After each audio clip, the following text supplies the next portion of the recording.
અવધૂતચિંતન શ્રી ગુરુદેવ દત્ત. શ્રી પ્રતાપરુદ્ર હનુમાનજી મહારાજના સાનિધ્યમાં અને દત્ત પરંપરામાં પ્રગટેલ તમામ દિવ્ય ચેતનાઓનું પ્રગટ સ્વરૂપ એવા ભગવાન ઔદુંબરની છત્રછાયામાં શ્રી રંગલીલામૃતના પારાયણના માધ્યમથી અવધૂતિ ગંગામાં માનસી સ્નાન કરવા માટે અત્રે ઉપસ્થિત સર્વે ભક્તોના હૃદયમાં બિરાજેલા ગુરુ મહારાજના ચરણમાં પ્રણામ. અધ્યાય 44. બાપજી જ્યારે ગોધરામાં તેલંગ હાઈસ્કૂલમાં ભણતા હતા એ વખતે એકવાર એમનો સાથે ભણનાર એક મિત્ર નિશાળમાં બહુ સરસ કપડાં પહેરીને આવ્યો. બાપજી વખતે પૂછ્યું, અલા કેમ આજે આટલા સારા કપડાં પહેરીને આવ્યો છે?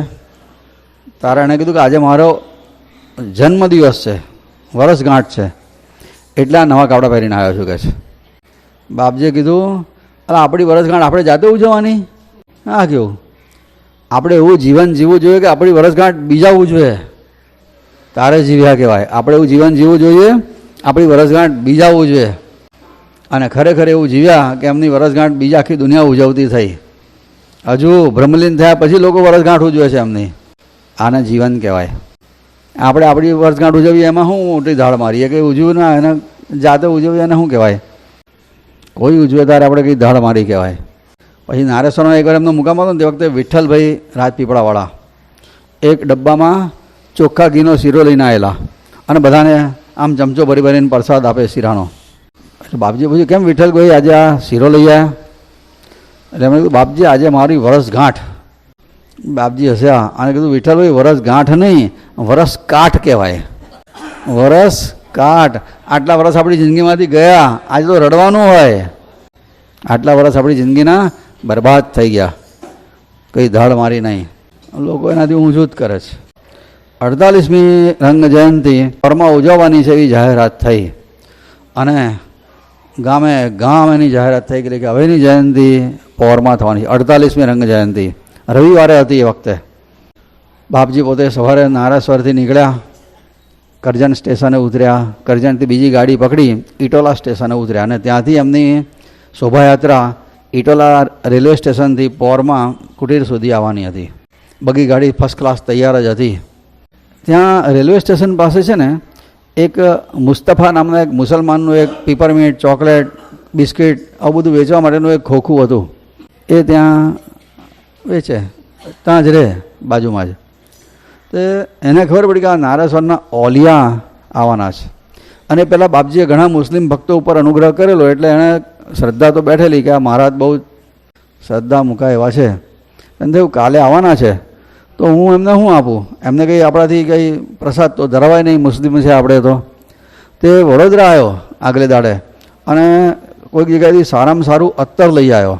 એને એમ કે મારી દુકાન પાસેથી આ ઓલિયા પસાર થશે તો એમનું અત્તર છાંટીશ એમને, એ રીતે એમને મારો ભાવ વ્યક્ત કરીશ. આવો એ વિચાર કરીને દુકાન પાસે ઊભો રહ્યો અત્તરની શીશી લઈને. બાપજી તો સ્ટેશન ગાડીમાંથી ઉતર્યા અને એ જવાનું તો બાપજીની પ્રસિદ્ધિ એટલી બધી થઈ ગયેલી તો એટલા બધા ભક્તો ચિક્કાર મેદની. રેલવે સ્ટેશન પર તો હૈયું દળાય. સ્વયંસેવકોએ આજુબાજુ હાથ પકડી પકડીને ચેન બનાવી અને બાપજી વચ્ચેથી પસાર થાય એવી રીતના. અને આજુબાજુ બધા ભક્તો લાઈન બંધ ઊભા રહેલા છે બગી ગાડી સુધી. બાપજી ત્યાંથી વચ્ચેથી પસાર થયા અને આને અત્યારે બાપજીને લગાડવાનો ચાન્સ જ ના મળ્યો. બાપજી ઘોડાગાડીમાં બેઠા અને સવારી ત્યાંથી નીકળી ગઈ. જોતાં બધા અવધૂત ચિંતન દિગંબરા કરતાં કરતાં આગળ નીકળી ગયા. બોલો તો બાઘાની જેમ જોયા જ કરે કે આમના માટે હું અત્તર લેવા છે કે વડોદરા ગયો અને અત્તર અર્પણ કરવાની તક પણ ના મળી. અફસોસ કરતો રહી ગયો. બાપજી તો જતા રહ્યા ભાઈ ત્યાંથી કુટીરે. પેલો આખો દિવસ જીવ બાળે, અરે રે હું લઈ આવ્યો અત્યારે આ ઓલિયા માટે પણ અર્પણ ના થયું. આખો દિવસ આ જ વિચાર કરતાં કરતાં રાત પડી અને સૂઈ ગયો. મધ્યરાત્રિ એના સ્વપ્નું આવ્યું કે અવધૂતજી એના ઘરમાં આવ્યા છે. એને કીધું ચાલ ઊભો થા, અત્તર કાઢ. એણે અત્તર તો કબાટમાં મૂકી દીધેલું, કાઢ અત્તર. પેલો ઊભો થયો, અત્તર કાઢ્યું અને પછી કીધું ચાલ છાંટ મારી પર લે, આ તારી સામે ઊભો. પછી અત્તર લીધું બધું બાપજીને બરાબર લગાડી આપ્યું. એના હાથમાં હાથ વડે એને આખી શીશી ખાલી કરી નાખી. બાપજી કીધું સંતોષ થયો ને? પેલો ગયા સંતોષ થયો. બાપજી ત્યાંથી અંતર્ધાન થયા. સ્વપ્ન એનું પૂરું થયું. જાગી ગયો એકદમ. આ તો મધરાત હતી. અને આખો દિવસ મેં આનું ચિંતન કર્યું ને એટલે મને આ સપનું આવ્યું, પણ લા આ ઘરમાંથી અત્તરની સુગંધ કેવી રીતના આવે છે. ઊભો થયો, દીવો કર્યો, કબાટમાં અત્તર મૂકેલું, લાય કબાટમાં જોઉં તો કબાટમાં જોયું તો અત્તર ઢોળાયું હોય તો આજુબાજુ બધું ઢોળાયેલું દેખાય, ઢોળાયેલું નહોતું. અત્તરની શીશી જોઈને તો હાવ ખાલી ખમ થયું. તારી આ તો ઓલિયાએ સ્વપ્નમાં આવીને મારું અત્તર પ્રત્યક્ષ સ્વીકારી દીધું. બહુ વરખ થઈ ગયો.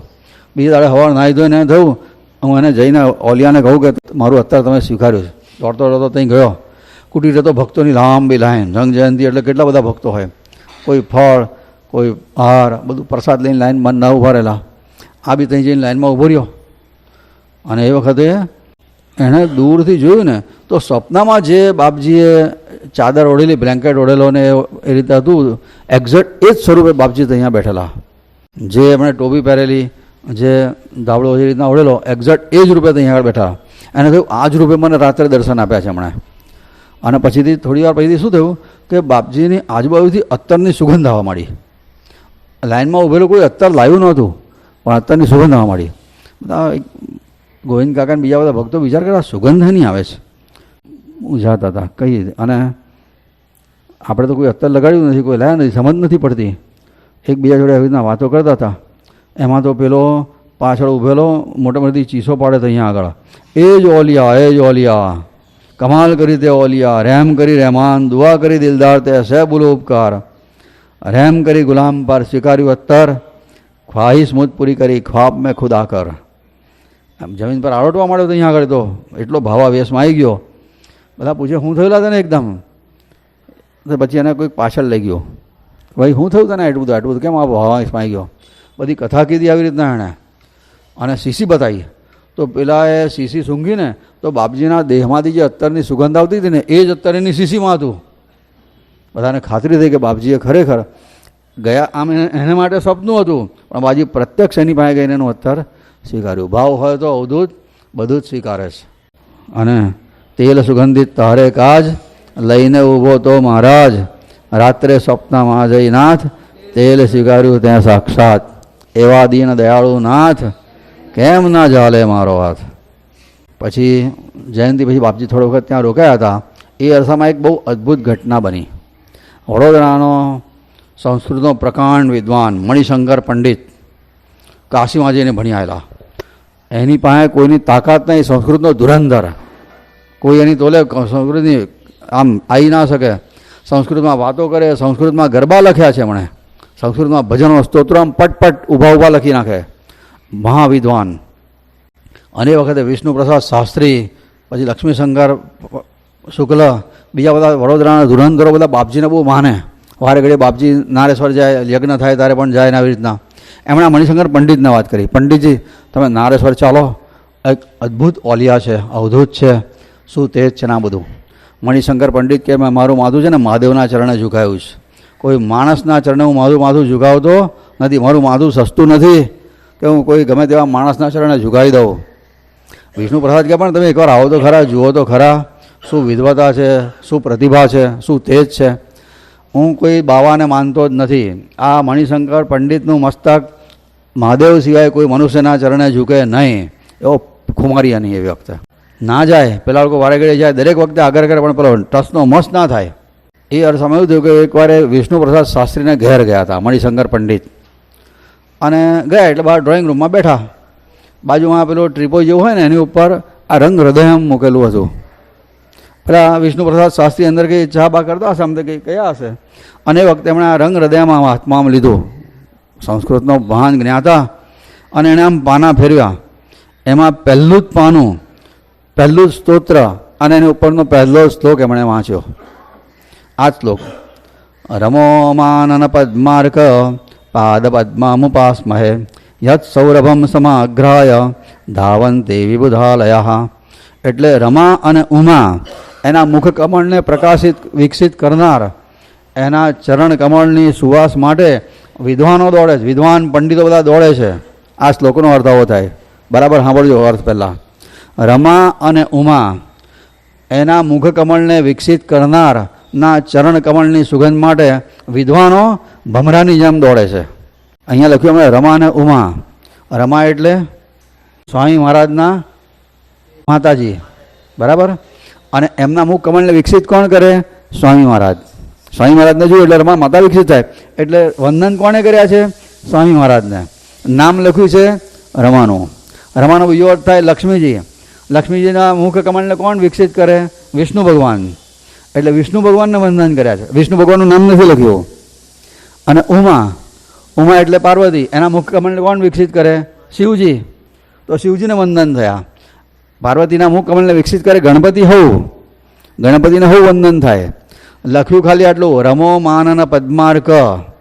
એટલે રમા અને ઉમાના નામથી એક જ શબ્દમાં બાપજીએ 4 દેવોને વંદન કર્યા: સ્વામી મહારાજ, મહાદેવજી, ગણપતિ અને વિષ્ણુ ભગવાન.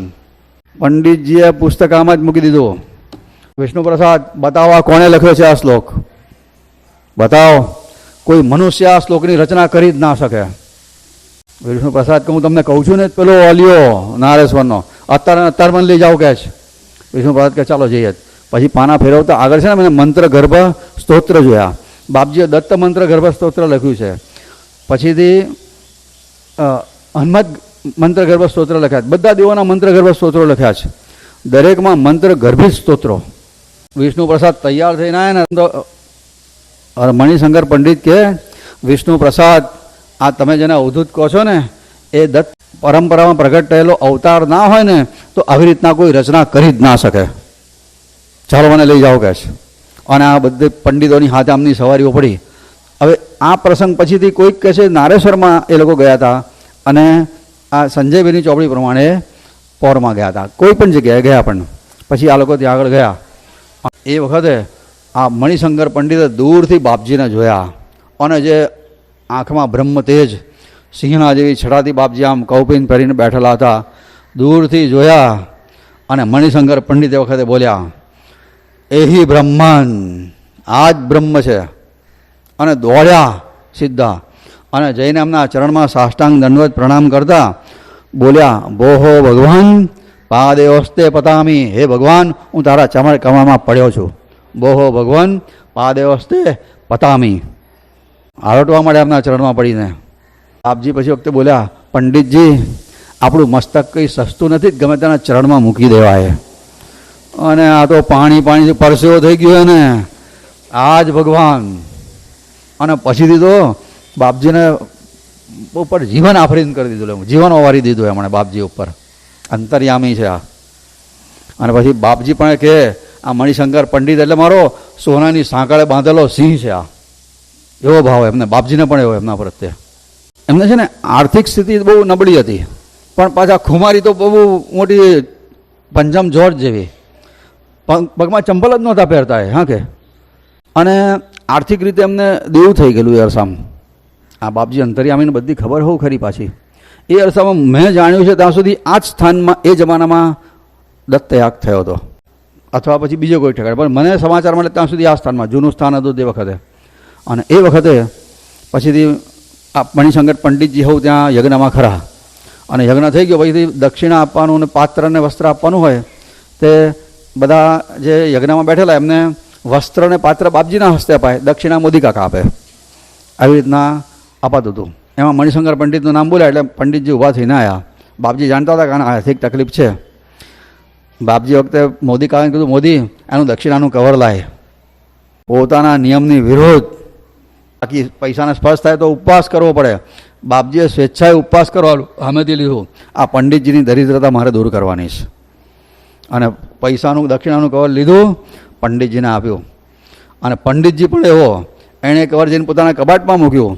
અને પછીથી બીજા પૈસા આવે ને તો એ કવરમાં ઉમેરે અને જોઈતા હોય તો એ કવરમાંથી કાઢે. જાણે વાટો પાકીટ બનાવી દીધું બાપજી આપેલા કવરને એણે. જોતા એનું દેવું બધું પૂરું થઈ ગયું અને એમને બહુ સારા દિવસો શરૂ થયા. હા, પોતાના ભક્તને માટે બાપજી વખતે આવો પણ નિર્ણય કરતા હતા. એને ખાતર એક દિવસ ઉપવાસ કરીશ, પણ એની મારે નિર્ધનતા દૂર કરવાની છે. આવો વિદ્વાન ક્યાં ફરી મળે છે. અને પછી અહીંયા છે ને બગીખાના ખરું ને પોલો ગ્રાઉન્ડ પાસેનું, ત્યાં બાપજીનો એકવાર મુકામ હતો ને એ વખતે હમણાં ત્યાં આગળ બેઠા બેઠા પરમાત્મા પદે રતી રસ્તુ પર સ્તોત્ર ત્યાં લખી નાખેલું. કોઈ કહે છે કે સયાજી સ્કૂલમાં બાપજી આને તારે લખેલું, પણ વડોદરામાં લખાવ્યું એ ચોક્કસ વાત છે. મણિશંકર પંડિતે લખેલું.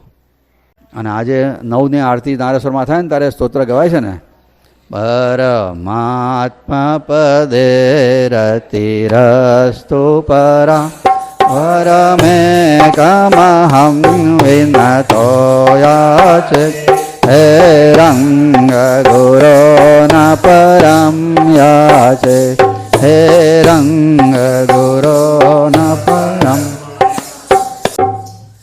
બાપજીને આમના પ્રત્યે બહુ આદર હતો. એવું થયું હતું કે એ જમાનામાં છે ને સ્ટેશનની પેલી બાજુ બધું ઉજ્જડ વિસ્તાર જ હતો. હા કે અને બાજુ કોઈકના બંગલે આ પંડિતજીને જમવા માટે જવાનું થયું હશે. બીજા બધા બ્રાહ્મણો હતા જોડે, બધા બ્રાહ્મણો ત્યાં જમવા ગયા.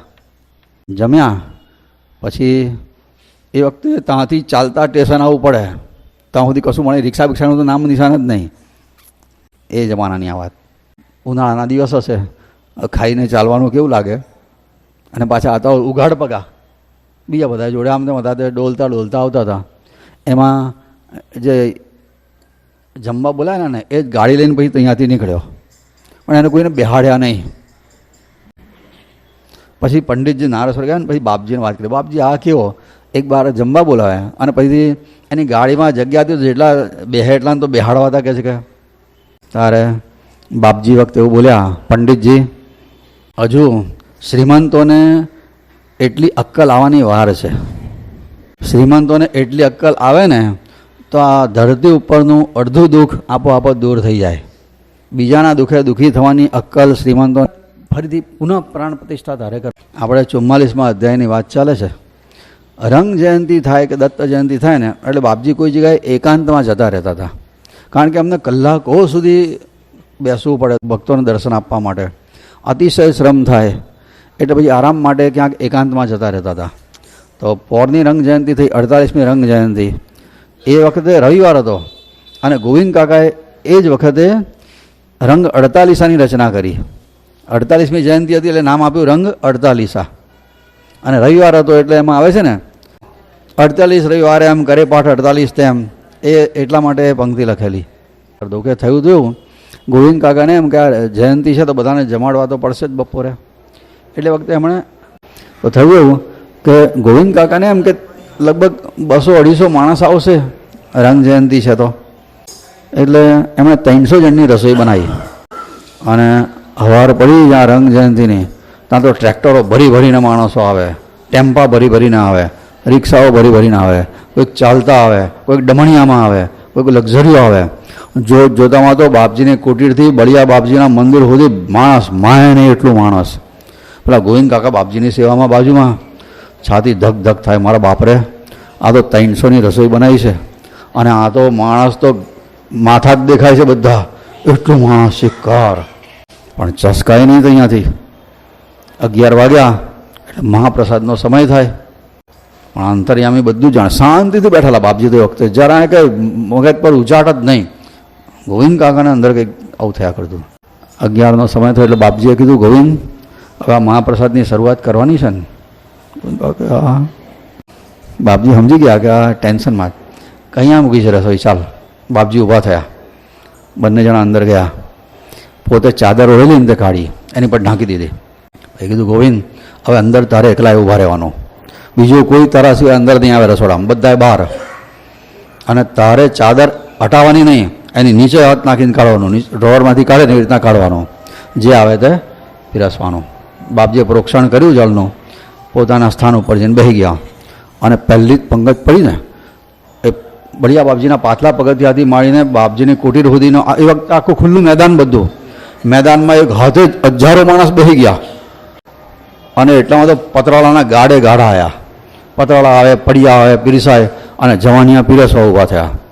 11 વાગે જે જમણ ચાલુ થયું, એક પંગત ઊભી થાય ને બીજી બેહે, બીજી ઊભી થાય ને ત્રીજી બેહે, અંધારું થયું હા છે ત્યાં સુધી પંગતો ચાલી.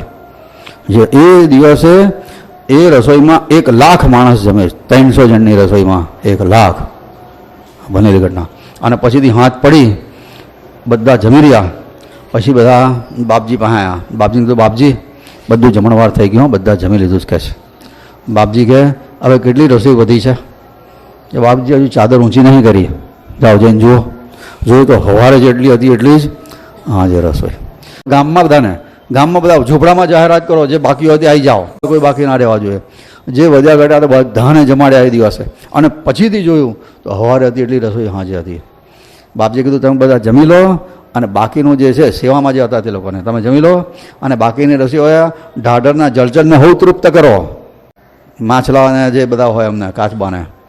અને એ વખતે ભંડારામાં માછલા હાથે બધા જમ્યા છે. 1,00,000 માણસ જમેલો. પ્રાકામ્ય સિદ્ધિ, ઓછું હોય છતાં એ ખૂટે નહીં, એ સિદ્ધિનું નામ છે પ્રાકામ્ય સિદ્ધિ. પછી બાપજી જયંતિ થાય એ છે ને એમને આરામ કરવા માટે ક્યાંક જવાનું એ થાય કે બહુ શ્રમ થાય ને એટલે પછી 10-15 દાડા કશેક જાય.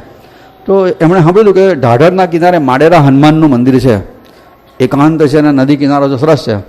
તો બાપજીએ રતનલાલ ને સુમનલાલને કીધું જાઓ તમે તપાસ કરો, મને ત્યાં ફાવે એવું છે. બંને જણા જીયાને કીધું કે બહુ મસ્ત જગ્યા છે, તમને મજા આવશે. અને બાપજી ભાઈ ત્યાં માડેરા હનુમાન ગયા હતા. અને ત્યાંના તો એટલા બધા પ્રસંગો છે. ગુપ્તવાસ કરેલો, વોરમાં કીધેલું કોઈને કહેવાનું નહીં કે મારો મુકામ અહીંયા જ, નહીં તો બધા આવીને તે મને શાંતિથી બેસવા નહીં દે. બાપજી જાણે, પછી એમની અંગત સેવામાં હતા એ 2-3 જણા જાણે, ને ગોવિંદ કાકાના ઘરવાળા જાણે, ગોવિંદ કાકા. બીજા કોઈને જાણવાનું જ નહીં કે બાપજી ક્યાં છે. નહીં તો બધા આવે ને પાછા અહીંયા પાછા અમારે આ પ્રોબ્લેમ છે ને તે પ્રોબ્લેમ શરૂ થઈ જાય. એમાં પોરનો ગાંધી સાંકળચંદ હતો, એને ખબર પડી કે બાપજીનો મુકામ માડેરામાં છે. હવે એને થયેલું કે ભગત કાછિયા પટેલ, પણ એને કંઈ પ્રોબ્લેમ થયો ને તો પેટમાં બહુ દુખાવો થાય, એટલી બધી પીડા થાય કે કંઈ સમજણ ના પડે શું કરવું તે. પહોંચ્યો માડેરા હનુમાન, બાપજીને જઈને વાત કરી, બાપજી આ દવાઓથી મટતું નથી, ઓર પ્રોબ્લેમ વધે. બાપજી કે કાલે 1 શેર સફેદ તલ લઈને આવજે. લઈને ગયો બાપજી. પછી આમ માથે અડકાવી તપેલીને કીધું રોજ જે સવારે 1 મુઠ્ઠી તલ ખાજે, ઉપર પાણી પીવાનું નહીં. આ પ્રમાણે કર્યું, એનો પ્રોબ્લેમ સોલ્વ. પેટ પીડથી તારે વિપ્ર સોલ્વ. આ પટેલ હતો એટલું, બાકી એનો પ્રોબ્લેમ સોલ્વ થઈ ગયો અઠવાડિયામાં. તો વિઠ્ઠલભાઈ ખેતી કરે, જે પેલો ઢોલકા વગાડતો હતો ને તે ખેતી શું કરે, તો એના ખેતરમાં કોણ જાણે શું હશે ને, તેના ખેતરમાં કશું ઉગે જ નહીં. અને જે કોળિયું હતું ને, કોળિયું એટલે જ્યાં ઢોર બાંધે એ જગ્યાએ ઢોર દૂધ આપે જ નહીં, ને આપે ને તો દૂધનું દહીં જ ના થાય, ફાટી જાય. આ બધી ગડબડ હતી. 2 પેઢીઓથી આ પ્રોબ્લેમ હતો. દોરા ધાગા જંતર મંતર બુક કરેલું.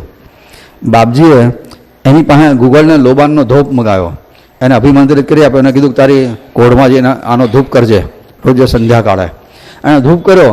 પછી ગાયોની ભેંસો જબરજસ્ત દૂધ આપે, દૂધનું દહીં થાય, ચોસલા પડે એવું દહીં થવા મળ્યું. પછી એનામાંથી ઘી બનાવેલું, બાપજીને ત્યાં મોકલેલું. 2 પેઢીનો પ્રોબ્લેમ હતો, 2 પેઢીથી આ પ્રોબ્લેમ 3 દિવસમાં સોલ્વ થઈ ગયેલો. આવો આ પ્રસંગ, થોડી વાતો આમાં છે. 213 દોહરાનો અધ્યાય છે. તો માડેરા હનુમાનની બીજી એક વાત કહું. આ માડેરા હનુમાન છે ને, એ થયું હતું એવું, માંડલિક મુનિએ ઢાઢર નદીના કિનારે ત્યાં અત્યારે જે માડેરા હનુમાન છે ને એ જગ્યાએ તપશ્ચર્યા કરેલી, હનુમાનજીના અનુલક્ષીના. હનુમાનજીએ પ્રત્યક્ષ દર્શન આપ્યા, એમણે હનુમાનજીની ત્યાં આગળ સ્થાપના કરેલી. પૂર્વાભિમુખ હનુમાન છે. આખા હિન્દુસ્તાનમાં પૂર્વાભિમુખ હનુમાન હોય ને તો એ માડેરા હનુમાનમાં છે. બાકી બધું દક્ષિણાભિમુખ જ હોય, હનુમાનજીનું મુખ દક્ષિણ તરફ હોય, એ મુખ પૂર્વ તરફ. એ માંડલિક ઋષિએ તપશ્ચર્યા કરીને સ્થાપના કરેલી છે હનુમાનજીની. એ વખતે ત્યાં નજીકમાં રમણ ગામડી કરીને એક ગામ છે. ઘણા વર્ષો પછી થઈ ગયા અને પછીથી એ માંડલિક ઋષિએ સ્થાપના કરેલા હનુમાનજી રેતીમાં દટાઈ હોઈ ગયા, ઉપર રેતીના થર બેસી ગયા અને પછી લોકો ભૂલી ગયા. આ ઘણા વર્ષો પછીની આ વાત. પછીથી આ થોડાક વર્ષો પહેલાંની આ વાત, લગભગ 100 વર્ષ પહેલાં, 150 વર્ષ હશે કદાચ. રમણ ગામડીના 4 ભક્તો હતા. એમને હનુમાનજીએ સપનામાં કીધું કે હું અહીંયા જ કરીશું, મને બહાર કાઢો. તે 4 ભક્તો પછી ડમણીઓ લઈને ત્યાં આગળ ગયેલા. સપનામાં દેખાયું ને એક્ઝેક્ટ એવી જ જગ્યા હતી. ત્યાંથી આ હનુમાનજીએ પ્રગટ થયા. એમણે ડમણીયામાં બેહાડ્યા. એમની ઈચ્છા કે ભગવાનને રમણ ગામડીમાં લઈ જઈએ, ત્યાં જઈને આપણે સ્થાપના કરીશું. આ જે જગ્યાએ અત્યારે હનુમાનજીનું મંદિર છે ને, એક્ઝેક્ટ એ જગ્યાએ ડમણીયું આવ્યું અને ફિટ થઈ ગયું. આગળ ના જાય ને પાછળ ના જાય, હાલે જ નહીં. ગમે એટલું જોર કરે, ડમણીયું ટસનું મસ ના થાય. એટલે મને એક જણ બોલ્યો, આપણે એવું લાગે છે કે હનુમાનજીને અહીંયા જ રહેવું છે, આપણે એમની અહીંયા સ્થાપના કરો. અને પછી એ 4 જણાએ કાળી ચૌદસના દિવસે હનુમાનજીની ત્યાં આગળ સ્થાપના કરેલી, મંદિર બાંધ્યું પછીથી તો. અને એ જગ્યાએ મેળા ઉપર બાપજી રહેતા હતા. અત્યારે પણ એ જગ્યા છે, ઢાઢર નદીના કિનારા ઉપરની જગ્યા, બહુ રમણીય જગ્યા છે. અને એ વખતે પોરમાં ગોવિંદ કાકાને ઘેર બાપજીની ભિક્ષા થાય. તે મણિશંકર પુરાણી અને ભગવતી પ્રસાદ બે જણા પોતાને ઘેરથી નહાયેલા ધોયેલા કપડાં પહેરીને ધોતિયા પહેરીને નીકળે. એક જણ આગળ પાણી છાંટતો છાંટતો ચાલે, પેલો પાછળ હાથમાં ભિક્ષા લઈને જાય. એ રીતે ત્યાં છે કે માડેરા હનુમાન જવાનું, બાપજી એમના હાથની ભિક્ષા કરે. એક ટાઈમ આવી રીતના ચાલતું હતું. એમાં એવું થયું કે એક વખત પેલા ભગવતી પ્રસાદની જગ્યાએ ઠાકોરભાઈ આવ્યા ભિક્ષા લઈને. એટલે બાપજીએ પૂછ્યું, આજે ભગવતી કેમ નથી આવ્યા? ઠાકોરભાઈએ અને પેલા મણિશંકરે કીધું, બાપજીને ઘૂંટણમાં વાહ થયો છે, એટલો વાહ થયો છે ને અંદર બચારાથી ચલાતું જ નથી કહે છે, એટલે આજે મારાવો પડ્યો. બાપજીએ કીધું, ગોવિંદ આ બધાને આજકાલ વાહ કેમ થાય છે? ગોવિંદ કાકા કીધું, બાપજી આ લોકો આમલી બહુ ખાય ને એટલે આ વાહ ઘૂંટણમાં દુખાવો થાય. બાપજી કહે, ગોવિંદ આ તને કોણે કીધું? આમલી ખાવાથી કંઈ ઘૂંટણ દુખતા હશે, વાત થતા હશે? આ દક્ષિણ ભારતમાં તું જો બ્રાહ્મણો આમલીની દાળ રોજ ખાય છે, કશું નહીં થતું કહે છે. આમલી ખાવાથી વાહ ના થાય, આમલી ખાવાથી ઘૂંટણમાં પ્રોબ્લેમ ના થાય. ગોવિંદ કહે, હા બાપજી. બાપજી બોલે એટલે તો પછી હાથ કઈ બોલે. પછી ગોવિંદ કીધું, તો બાપજી આ વાહ એનાથી થાય? બાપજી કીધું, આજકાલ લોકો છે ને ઉપર પંખા કરે અને પથ્થરમાં એક્ઝેક્ટ એની નીચે હોઈ જાય, પછી ઘૂંટણમાં પવન ભરાય ને વાહ થાય. જો ભગવતીને કહે છે કે પંખા નીચે હોવાનું બંધ કરે અને પથ્થરમાં હોવાનું બંધ કરે એની નીચે ડાયરેક્ટ, અને પછી ભગવતી પ્રસાદનો વાહ મટેલો એવી રીતના.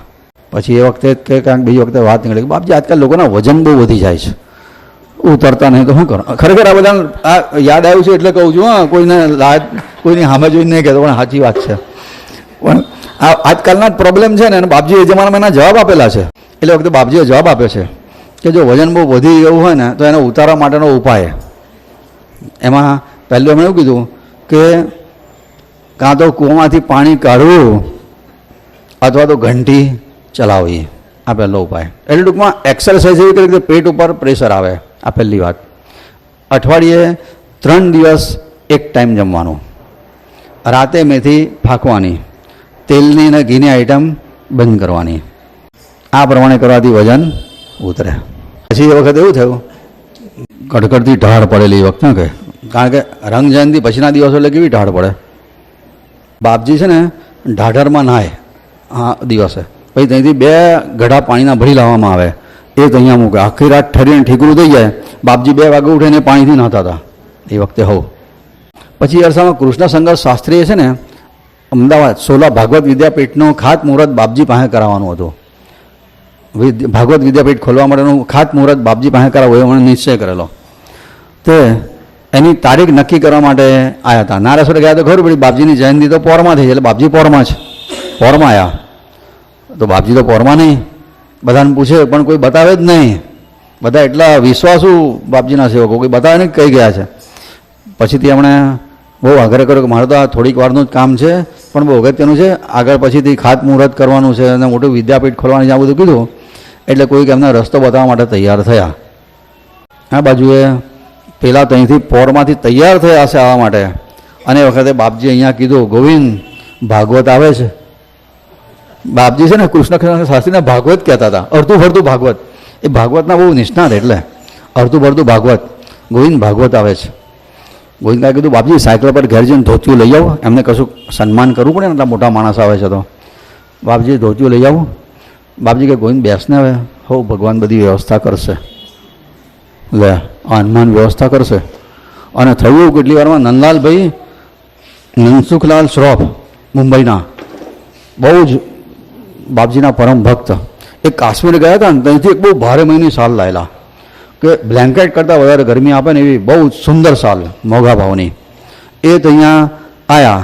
હવે આટલા મોટા માણસને હોવું કોઈ કે માટેના હનુમાનનું એડ્રેસ બતાવ્યું હશે, એટલે પેલા કૃષ્ણશંકર શાસ્ત્રી આવે પહેલાં તો આ શ્રોફ કાકા ત્યાં પહોંચી ગયા.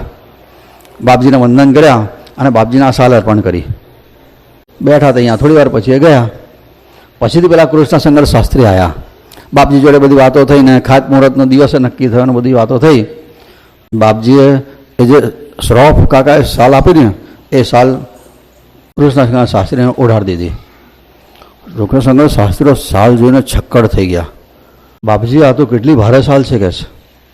કૃષ્ણશંકર શાસ્ત્રી બોલાય વખતે, બાપજી સાચું કહું, આ શાલ મને જો કોઈ આપ્યું હોય ને તો હું કોઈને આપું નહીં.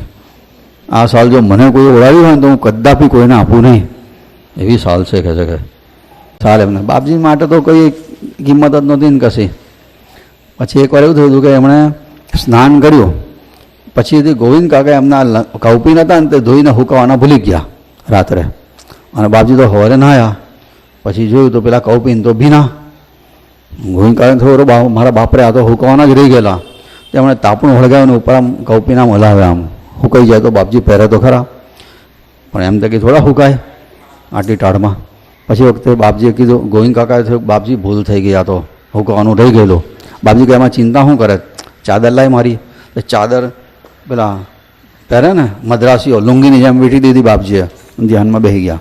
બીજો ગુરુ હોય ને તો પેલાની ધૂળ કાઢ નાખે, એટલે કૌપીન હુકાવાનું યાદ નહીં રહેતું એમ કરીને સેવામાં રહ્યો છે ને મોટો. બિલકુલ કદાપી ક્રોધ તો એમને આવે જ નહીં આવી બધી બાબતમાં જરાય. અને એવી બધી વાતો થોડી આને લગતી છે. શ્રીમદ